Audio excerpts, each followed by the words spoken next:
ಹೇ guys, ಎಲ್ಲರಿಗೂ ನಮಸ್ಕಾರ and welcome to my YouTube channel. So ಈ ವಿಡಿಯೋದಲ್ಲಿ ನಾವು KPSC ಎಕ್ಸಾಮ್ ಏನು ಕಂಡಕ್ಟ್ ಮಾಡಿದ್ರು ಆಗಸ್ಟ್ ಮತ್ತೆ ಡಿಸೆಂಬರ್ 29 ಹೇಗೆ ಎಕ್ಸಾಮ್ ಕಂಡಕ್ಟ್ ಮಾಡಿದ್ರು, ಆ ಎಕ್ಸಾಮ್ ಫಲಿತಾಂಶದ ಬಗ್ಗೆ ಡಿಸ್ಕಸ್ ಮಾಡೋಣ. ಹಾಗೆ ಇದರಲ್ಲಿ ಅನ್ಯಾಯ ಆಗ್ತಿರುವ ಹುಡುಗರಿಗೆ KPSC ಅವರು ಏನಕ್ಕೆ ರಿಪ್ಲೈ ಕೊಡ್ತಿಲ್ಲ ಅನ್ನೋದ್ರ ಬಗ್ಗೆ ಕೂಡ ಡಿಸ್ಕಸ್ ಮಾಡೋಣ.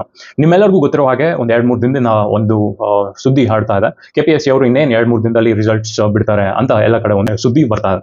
ಸೊ ನಿನ್ನೆ ಡೇಟ್ ಬಂದ್ಬಿಟ್ಟು 7ನೇ ತಾರೀಕು February, which was Friday, result ಬರುತ್ತೆ ಅಂತ ಎಲ್ಲರೂ ಹೇಳ್ತಾ ಇದ್ರು. ಅಂಡ್ ಎಲ್ಲ ಕಡೆ ಯೂಟ್ಯೂಬಲ್ಲಿ ಕೂಡ ಹುಡುಗರು ರಿಸಲ್ಟ್ಸ್ಗೆ ಚೆಕ್ ಮಾಡ್ತಾ ಇದ್ರು, ಬಟ್ ಬರಲಿಲ್ಲ. ಅಂಡ್ ಇವತ್ತು 8 February Saturday, being a holiday, ನೋಡ್ಬೇಕಾಗುತ್ತೆ ಏನು KPSC ಇನ್ನೂ ಟೈಮ್ ಇದೆ, ನೈಟ್ ಒಂದು 10-9 ಬಿಡ್ತಾರಾ ಇಲ್ವಾ ಅಂತ. ಬಿಟ್ಟಿಲ್ಲ ಅಂದ್ರೆ ಪಕ್ಕ ನೆಕ್ಸ್ಟ್ ವೀಕ್ಗೆ KPSC ಅವರು ರಿಸಲ್ಟ್ಸ್ ಬಿಡ್ಬೋದು ಅಂತ ಒಂದು ಕನ್ಫರ್ಮೇಷನ್ ಇದೆ. ಬಟ್ ಇಲ್ಲಿ KPSC ಅವರು ಕನ್ನಡ ಮಾಧ್ಯಮ ಹುಡುಗರಿಗೆ ಆಗಿರುವಂತಹ ಅನ್ಯಾಯದ ಬಗ್ಗೆ ಏನು ಒಂದು ಸ್ಟೇಟ್ಮೆಂಟ್ ಕೊಡದೆ ರಿಸಲ್ಟ್ಸ್ನ ಬಿಡ್ತಿರುವುದು ಬಹುದೊಡ್ಡ ಅನ್ಯಾಯ ಅಂತಾನೆ ಹೇಳ್ಬೋದು. ಹಾಗೆ ಕನ್ನಡ ಮಾಧ್ಯಮ ಹುಡುಗರನ್ನ ನೀವು ಸೈಡ್ಗೆ ಇಟ್ಟು ಬರೀ ಕನ್ನಡ ಭಾಷೆ ಅಂತ ತಗೊಂಡ್ರೆ, ಇವರು ಕನ್ನಡ ಭಾಷೆನ ಬಳಕೆ ಕೂಡ ಸರಿಯಾಗಿ ಮಾಡದೆ ಒಂದು government authorised exam conducting body for Kannada students and other students ಆಗಿ ಕೂಡ ಇಲ್ಲಿ ಇವರು ಒಂದು ಕನ್ನಡ ಭಾಷೆಗೆ ತೋರಿಸಿರುವ ಅಗೌರವ ಬಗ್ಗೆ ಎಲ್ಲಿಯೂ ಕೂಡ ಒಂದು ಸ್ಟೇಟ್ಮೆಂಟ್ ಕೊಡದೆ, ನಮ್ಮ ಕಡೆಯಿಂದ ತಪ್ಪಾಗಿದೆ ಅಂತ ಎಲ್ಲಿಯೂ ಕೂಡ ಒಂದು ಸ್ಟೇಟ್ಮೆಂಟ್ ಕೊಡದೆ ಈ ಎಕ್ಸಾಮ್ ರಿಸಲ್ಟ್ಸ್ನ ಬಿಡ್ತಿರುವುದು ಮಹಾ ದೊಡ್ಡ ಅಪರಾಧ ಎಂದು ನಾನು ಹೇಳ್ತೀನಿ. ಯಾಕೆ ಅಂದ್ರೆ ಸುಮಾರು ಹುಡುಗರು ಕನ್ನಡ ಮೀಡಿಯಂ ಅಲ್ಲಿ ಓದಿರ್ತಾರೆ ಅಂಡ್ ಕನ್ನಡ ಕೂಡ ಓದಿರ್ತಾರೆ. ನಾನು ಕೂಡ 1 to 10th 11th and 12th ಮತ್ತೆ ಡಿಗ್ರಿಲಿ ಕೂಡ ಕನ್ನಡನ ಓದಿದ್ದೀನಿ. ಸೊ ಈಗ ನಾವು ಅಷ್ಟು ವರ್ಷ ಒಂದು ಕನ್ನಡ ಭಾಷೆನ ಓದಿ ಅದಕ್ಕೆ ಗೌರವ ಕೊಟ್ಟು ನಾವು ಉಳಿಸಿ ಬೆಳೆಸಕ್ಕೆ ನೋಡ್ತೀವಿ. ಬಟ್ ಇಂಥ ಒಂದು ಆರ್ಗನೈಸೇಷನ್ ನಮಗೆ ಮಾಡುವ ಅನ್ಯಾಯ ಕೂಡ. ಈಗ ನಾನು ಒಂದಿಷ್ಟು ಕನ್ನಡ ತಿಳ್ಕೊಂಡಿದ್ದೀನಿ ಅಂದ್ರೆ ಇವನು ಆ ಕ್ವೆಶನ್ಸ್ ಫಾರ್ಮೇಶನ್ ಅಲ್ಲೇ ತಪ್ಪು ಮಾಡಿದಾನ ಅಂದ್ರೆ ಅದು ನನಗೆ ಮಾಡಿರುವ ಒಂದು ಅನ್ಯಾಯ ಕೂಡ. ನಾನು ಇಷ್ಟು ವರ್ಷ ಒಂದು ಭಾಷೆಗೆ ನನ್ನ ಜೀವನವನ್ನು ಒತ್ತೆ ಇಟ್ಟು ಆ ಭಾಷೆನ ಅರ್ಥ ಮಾಡ್ಕೊಂಡು ಆ ಭಾಷೆನ ಕಲಿತು ಒಂದು ಎಕ್ಸಾಮ್ ಬರೆಯೋಕೆ ಹೋಗಿ ಆ ಎಕ್ಸಾಮ್ ಅಲ್ಲಿ ಕನ್ನಡ ಭಾಷೆಗೆ ಒಂದು ಅರ್ಥವಿಲ್ಲದಂತಹ ಒಂದು ಕ್ವೆಶನ್ ಸೆಟ್ ಮಾಡಿದಾನೆ ಅಂದ್ರೆ it is a very big crime.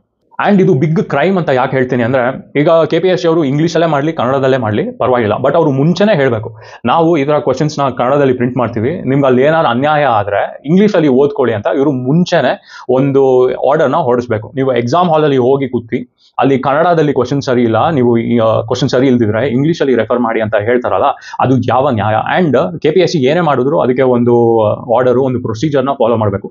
ನೀವು ಒಬ್ಬ ಕನ್ನಡ ಮೀಡಿಯಂ ಹುಡುಗನಿಂದ ಫಾರ್ಮ್ ಕಲೆಕ್ಟ್ ಮಾಡಿ, ಅವನ ಯಾವ ಮಾಧ್ಯಮ 10th ಅಲ್ಲಿ ಎಲ್ಲಿ ಓದಿದ ಎಲ್ಲ ಇನ್ಫಾರ್ಮೇಶನ್ ಕಲೆಕ್ಟ್ ಮಾಡಿ, ನಿಮಗೆ ಗೊತ್ತು ಅವನು ಕನ್ನಡ ಮೀಡಿಯಂ ಹುಡುಗ ಬಂದು ಕನ್ನಡದಲ್ಲಿ ಬರೀತಿದ್ದಾನೆ ಅಂತ, ಅವನಿಗೆ ನೀವು ಲಾಸ್ಟ್ ಮೂಮೆಂಟ್ ಅಲ್ಲಿ ಆರ್ಡರ್ ಕೊಡ್ತೀರಾ ಕನ್ನಡದಲ್ಲಿ ಕ್ವಶನ್ ಸರಿ ಇಲ್ಲ ಅಂದ್ರೆ ಇಂಗ್ಲೀಷಲ್ಲಿ ರೆಫರ್ ಮಾಡುವಂತ. ಇದು ಯಾವ ಹಿಟ್ಲರ್ ಆಡಳಿತ ಅಂತ ನಾನು KPSC ಅವರಿಗೆ ಕೇಳ್ತೀನಿ. ನೀವು ಒಂದು ಎಕ್ಸಾಮ್ ಕಂಡಕ್ಟ್ ಮಾಡೋಕ್ಕಿಂತ ಮುಂಚೆ ಅಲ್ಲೇ ಒಂದು ಇನ್ಸ್ಟ್ರಕ್ಷನ್ ಕೊಟ್ಬಿಡ್ಬೇಕು, ನಮಗೆ ಕನ್ನಡದಲ್ಲಿ ಸರಿಯಾಗಿ ಕ್ವಶನ್ ಪ್ರಿಂಟ್ ಮಾಡೋಕ್ಕೆ ನಮಗೆ ಯೋಗ್ಯತೆ ಇಲ್ಲ.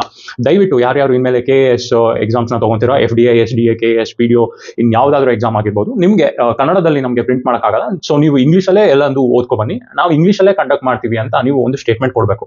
ಅದಲ್ಲದೆ ಎಕ್ಸಾಮಲ್ಲಿ ಕೂತಾಗ ಅವನು ಆ ಒಂದು ವರ್ಡ್ನ ಓದಿದಾಗ ಅವನ ತಲೆಯಲ್ಲಿ ಮೊದಲೇ KPSC ಎಕ್ಸಾಮ್ ಅಂಡರ್ ಪ್ರೆಷರ್ ಇರ್ತಾರೆ ಹುಡುಗರು, ಆ ಮೂಮೆಂಟಲ್ಲಿ ಅಲ್ಲಿ ಕೂತ್ಕೊಂಡು ಆ ಇನ್ಸ್ಟ್ರಕ್ಷನ್ ಓದಿದಾಗ ಅವನಿಗೆ ಸ್ವಲ್ಪ ಗಾಬರಿ ಆಗೋದಂತೂ ನಿಜ. ಸೊ ಇದು ಒಂದು ಭಾಷೆಗೆ ಮಾಡಿದ ಅನ್ಯಾಯ, ಹಾಗೆ ಸ್ಟೂಡೆಂಟ್ಸ್ಗೆ ಮಾಡುವ ಅನ್ಯಾಯ ಕೂಡ. ಈಗ ನಮ್ಮ ಕರ್ನಾಟಕದಲ್ಲಿ ಸುಮಾರಷ್ಟು ಕನ್ನಡ ಸಂಘಟನೆಗಳಿವೆ. ಇವರು ಬರೀ ಅಂಗಡಿ ಮುಂದೆ ಭಾಷೆನ ಸರಿಯಾಗಿ ಬಳಸಿಲ್ಲ, ಇಲ್ಲ 60% ಮೇಲೆ ಇಂಗ್ಲೀಷ್ ಇದ್ರೆ ಆವಾಗ ಹೋಗ್ಬಿಟ್ಟು ಅಲ್ಲಿ ಫೈಟ್ ಮಾಡ್ತಾರೆ. ಬಟ್ ಇಲ್ಲಿ ಕನ್ನಡದಲ್ಲಿ ಪೇಪರ್ ಪ್ರಿಂಟ್ ರಾಂಗ್ ಆಗಿದೆ ಅಂತ ಒಂದು ಕನ್ನಡ ಪರ ಸಂಘಟನೆಗಳು ಧ್ವನಿ ಎತ್ತಿಲ್ಲ, ಆ್ಯಂಡ್ ಯಾರು ಕೂಡ ಇದ್ರ ಬಗ್ಗೆ ಕಾಳಜಿನೂ ತೋರಿಸಿಲ್ಲ, ಒಂದು ಅಟೆನ್ಷನ್ ಕೊಟ್ಟಿಲ್ಲ.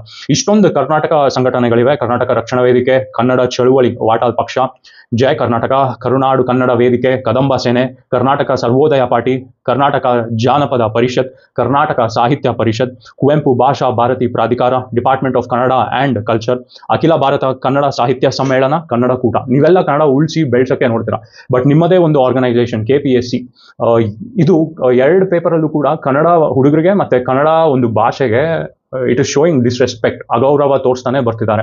ಇದನ್ನ ಬರೀ ಸ್ಟೂಡೆಂಟ್ಸ್ ಕ್ವೆಶನ್ ಮಾಡ್ತಾ ಇದ್ದಾರೆ ಹೊರತು ಕನ್ನಡ ಉಳಿಸಿ ಬೆಳೆಸಬೇಕಾದಂತಹ ಇಷ್ಟು ಆರ್ಗನೈಸೇಷನ್ಗಳು ಯಾವುದು ಮುಂದೆ ಬಂದು ಕೂಡ ಈ ಥರ ಒಂದು ಅನ್ಯಾಯ ಆಗಿದೆ ಅಂತ ಎಲ್ಲೂ ಸ್ಟೇಟ್ಮೆಂಟ್ ಕೊಡ್ತಾ ಇಲ್ಲ. ಏನಕ್ಕೆ? ಕನ್ನಡ ಬರೀ ಅಂಗಡಿ ಮುಂದೆ ಇಲ್ಲ ಒಂದು ಟ್ರೇನಲ್ಲಿ, ಬಸ್ಸಲ್ಲಿ, ಅದು ಬಿಟ್ಟರೆ ಇಲ್ಲ ಪಿಕ್ಚರಲ್ಲಿ ಹೆಸರು ತೋರಿಸ್ಬೇಕಾದ್ರೆ ಅಲ್ಲಿ ಮಾತ್ರ ಕನ್ನಡ ಬಳಕೆ ಇರಬೇಕಾ? ಒಂದು ಕನ್ನಡ ಅಧಿಕಾರಿಯಾಗಿ ಒಂದು ಕನ್ನಡ ಅಧಿಕಾರಿನ ಸೆಲೆಕ್ಟ್ ಮಾಡುವಂಥ ಒಂದು ಎಕ್ಸಾಮಲ್ಲಿ ಕನ್ನಡ ಭಾಷೆ ಬಳಕೆ ಹೇಗಿದ್ರು ನಡೆಯುತ್ತಾ ಅನ್ನೋದೇ ನನ್ನ ಒಂದು ಪ್ರಶ್ನೆ. ಸೊ ನಾನು ಕೇಳ್ತಿರೋದು ಕ್ವಶನ್ಸ್ನ ಇದಿಷ್ಟು ಕರ್ನಾಟಕ ಪರ ಇರುವ ಸಂಘಟನೆಗಳಿಗೆ, ಈ ಥರ ಭಾಷೆ ದೋಷವಿದ್ದರೂ ಒಂದು ಕರ್ನಾಟಕ ಆಡಳಿತ ಪರೀಕ್ಷೆಯಲ್ಲಿ ನಾವು ಮುಂದೆ ಎಕ್ಸಾಮ್ನ ಬರಿಬೇಕಾ ಇಲ್ಲ ಬರಿಬಾರ್ದಾ ಅಂತ ನನಗೆ ನಿಮ್ಮಿಂದ ಒಂದು ಸ್ಟೇಟ್ಮೆಂಟ್ ಬರಬೇಕಾಗಿದೆ. ಯಾಕೆಂದರೆ KPSC ಅವರು ಸ್ಟೇಟ್ಮೆಂಟ್ ಕೊಡೋ ಯಾವುದೇ ಚಾನ್ಸಸ್ ಇಲ್ಲ. ಆ್ಯಂಡ್ ಹೈಕೋರ್ಟ್ ಕೂಡ ಹೇಗೆ KPSC ಅವ್ರನ್ನ ಫ್ರೀ ಆಗಿ ಬಿಟ್ಟಿದ್ದಾರೆ ಅಂತ ನನಗೆ ಒಂದು ಪ್ರಶ್ನೆ. ಕನ್ನಡ ಭಾಷೆ ಬಳಕೆಯಲ್ಲಿ KPSC ಅವರು ಎಡವಿದ್ದಾರೆ ಆ್ಯಂಡ್ ಹೈಕೋರ್ಟಿಂದ ಕೂಡ ಒಂದು ಡೈರೆಕ್ಷನ್ಸ್ ಇಲ್ಲ KPSCಗೆ. ನೀವು ಮುಂದೆ ಬರುವ ಎಕ್ಸಾಮ್ಸ್ ಅಲ್ಲಾದರೂ ಕೂಡ ಕನ್ನಡ ಪದ ಬಳಕೆನ ಕರೆಕ್ಟಾಗಿ ಯೂಸ್ ಮಾಡಿ ಅಂತ ಕೂಡ ಹೈಕೋರ್ಟ್ ಡೈರೆಕ್ಷನ್ ನೀಡ್ತಾ ಇಲ್ಲ. ಇಲ್ಲಿ ಐ ಥಿಂಕ್ ಹೈಕೋರ್ಟ್ ಕೂಡ ಫೇಲ್ಯೂರ್ ಆಗ್ತಾ ಇದೆ ಕನ್ನಡ ಭಾಷೆ ರಕ್ಷಣೆ ಮಾಡುವುದಕ್ಕೆ. ಹೀಗೆ ಮುಂದೆ ಹೊರಡಿದ್ರೆ ಬಹಳ ಕಷ್ಟ ಆಗುತ್ತೆ. ಕನ್ನಡ ಬಳಕೆ ಈಗಾಗಲೇ ನಿಮಗೆ ಗೊತ್ತಿದೆ, ಬೆಂಗಳೂರಲ್ಲಿ ಆಲ್ಮೋಸ್ಟ್ ಹೋಗಿದೆ. ಕನ್ನಡ ಭಾಷೆ ಮಾತಾಡೋರೆ ಒಂದು 20% ಉಳ್ಕೊಂಡಿದ್ದಾರೆ. ಆ 20% ಜೈ ಅನ್ಸ್ಬಿಟ್ಟು ನಾಳೆ ಕನ್ನಡನೇ ಇಲ್ದಂಗೆ ಆಗುವ ಸಿಚುವೇಶನ್ ಬರೋದು ಬೇಡ ಅಂತ ನಾನು ಈ ವಿಡಿಯೋದಲ್ಲಿ ಒಂದು ಕೇಳ್ಕೊತಿದ್ದೀನಿ. ಸೊ ಈ ವಿಡಿಯೋನ ಇಲ್ಲಿವರೆಗೂ ನೋಡಿರುವ ಎಲ್ಲರಿಗೂ ಧನ್ಯವಾದಗಳು. ನಿಮಗೆ ಸಾಧ್ಯ ಆದರೆ ಯಾರ್ಯಾರು ಕನ್ನಡ ಹೋರಾಟಗಾರರಿದ್ದಾರೆ ಈ ವಿಡಿಯೋನ ದಯವಿಟ್ಟು ಫಾರ್ವರ್ಡ್ ಮಾಡಿ. ಆ್ಯಂಡ್ KPSC ಅವ್ರ ಕಡೆಯಿಂದ ಒಂದು ಕನ್ನಡ ಭಾಷೆಗೆ ಆಗಿರುವಂತಹ ಒಂದು ಅನ್ಯಾಯದ ಬಗ್ಗೆ ಒಂದಿಷ್ಟು ಅಪಾಲಜಿ ಲೆಟರ್ನ ಹೊರಡ್ಸೋಕ್ಕೆ ದಯವಿಟ್ಟು ಪ್ರಯತ್ನ ಮಾಡಿ. ಥ್ಯಾಂಕ್ ಯು ಅಂತ ಹೇಳ್ತಾ ಈ ವಿಡಿಯೋನ ಇಲ್ಲಿಗೆ ಎಂಡ್ ಮಾಡ್ತಿದ್ದೀನಿ. See you in my next vlog.